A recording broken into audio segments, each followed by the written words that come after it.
Hi, I'm Karen, coming to you from the Center for Plant-Based Living right here in St. Louis, Missouri, and this is the Plant-Based Quick Cooking Show. We do one ingredient every week, 7 ingredients or less, whole food, plant-based.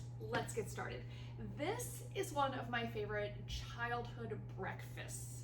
We are going to be making French toast, specifically baked French toast.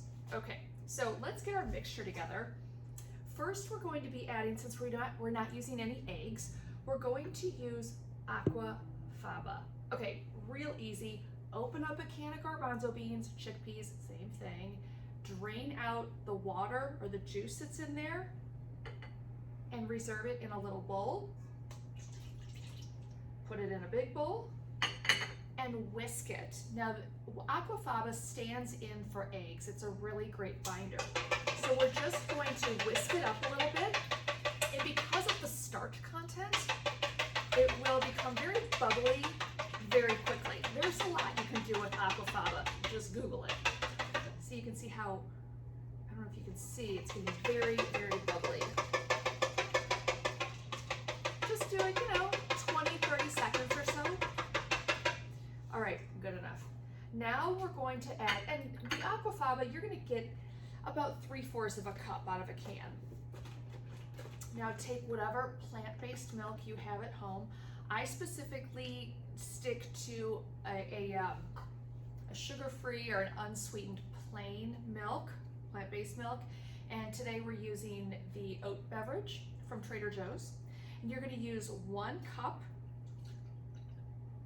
of that and put that right into your aquafaba.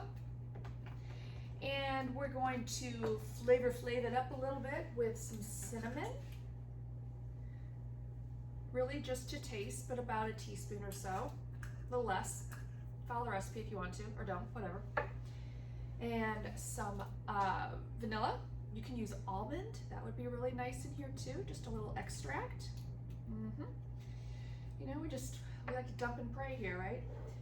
And I'm going to add a little bit of sweetener from my maple syrup. Put that in there. Give it another whisk.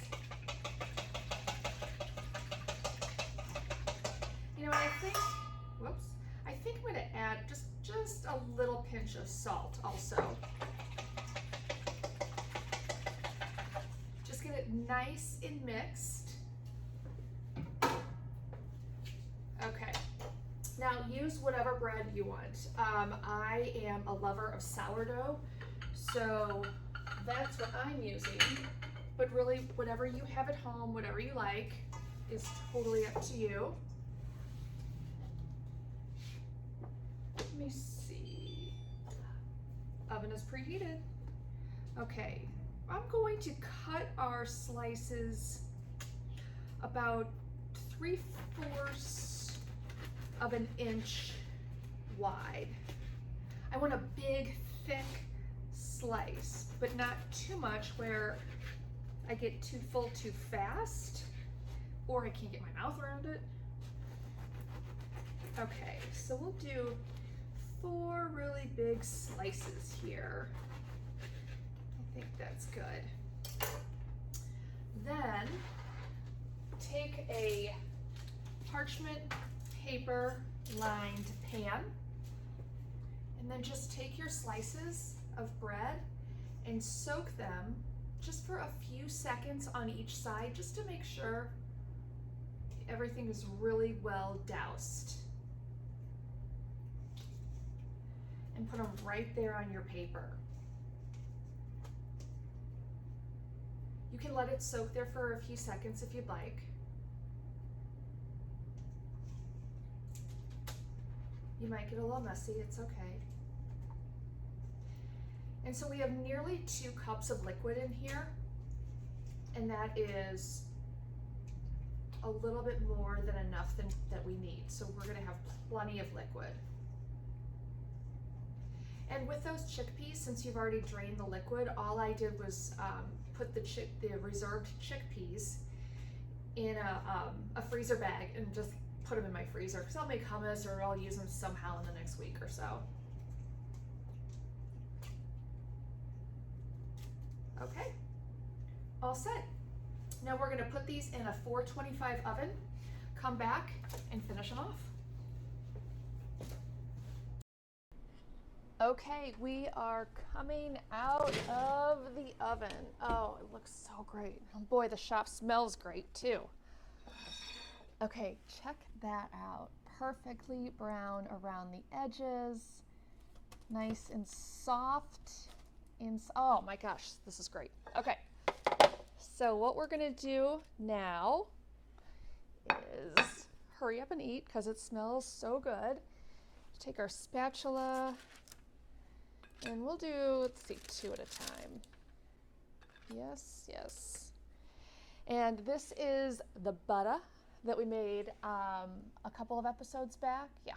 And this is, I just took the garlic out of this one. I made a new batch, and the original recipe is it's garlic vegan buttah.